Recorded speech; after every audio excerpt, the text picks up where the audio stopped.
৭২ ঘন্টার মধ্যে উত্তর পূর্বাঞ্চলের সার্বিক বন্যা পরিস্থিতির উন্নতি হতে পারে বলে জানিয়েছে বন্যা পূর্বাভাস ও সতর্কীকরণ কেন্দ্র।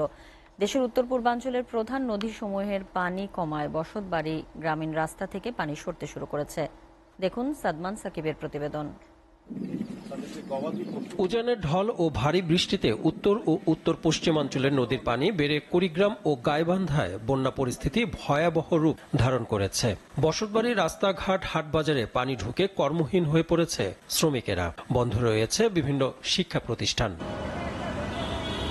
তবে বন্যা পূর্বাভাস ও সতর্কীকরণ কেন্দ্র জানিয়েছে আগামী ৭২ ঘন্টায় কুড়িগ্রাম, জামালপুর, গাইবান্ধা, বগুড়া, টাঙ্গাইল সহ দেশের সার্বিক বন্যা পরিস্থিতি উন্নতি হতে পারে। বিগত ২৪ ঘন্টায় আমরা লক্ষ্য করেছি দেশের উত্তর পূর্বাঞ্চলের বৃহত্তর সিলেট, সুনামগঞ্জের প্রধান নদীগুলোর পানি সমতল হ্রাস পেয়েছে এবং একই সাথে দেশের উত্তরাঞ্চলের ব্রহ্মপুত্র, যমুনা নদীর পানিও কিছুটা হ্রাস পাওয়ার প্রবণতা উজানের অংশে লক্ষ্য করা যাচ্ছে এবং আবহাওয়ার সাম্প্রতিক পূর্বাভাস ইঙ্গিত দিচ্ছে আগামী ৭২ ঘন্টা পর্যন্ত সেখানে নদীগুলোর পানির হ্রাস পাওয়ার প্রবণতা লক্ষ্য করা যেতে পারে। তাই আমরা আশা করছি উত্তর পূর্বাঞ্চলে আপাতত বন্যা পরিস্থিতির একটা ধারাবাহিক উন্নতি হতে পারে।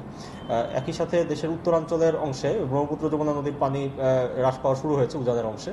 তবে আবহাওয়ার পূর্বাভাস ইঙ্গিত দিচ্ছে যে আগামী ১০ বা ১১ তারিখ থেকে পুনরায় কিছুটা ভারী বৃষ্টিপাতের সম্ভাবনা রয়েছে উজানে।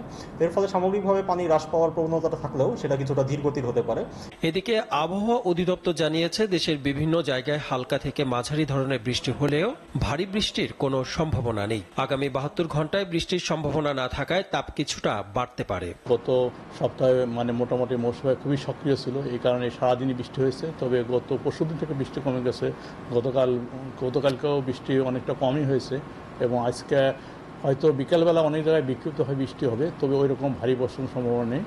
এটা হয়তো আগামী আরও ২-৩ দিন এরকমই থাকবে। তারপর যেটা হবে তা আবার নতুন করে বৃষ্টি বেড়ে যাবে, কারণ মৌসুমে আবার সক্রিয় হওয়া শুরু করবে। আর যেহেতু বৃষ্টি কমে গেছে, নর্মালি এই সময় বৃষ্টি যখন কমে যাবে তাপমাত্রা উঠে যাবে।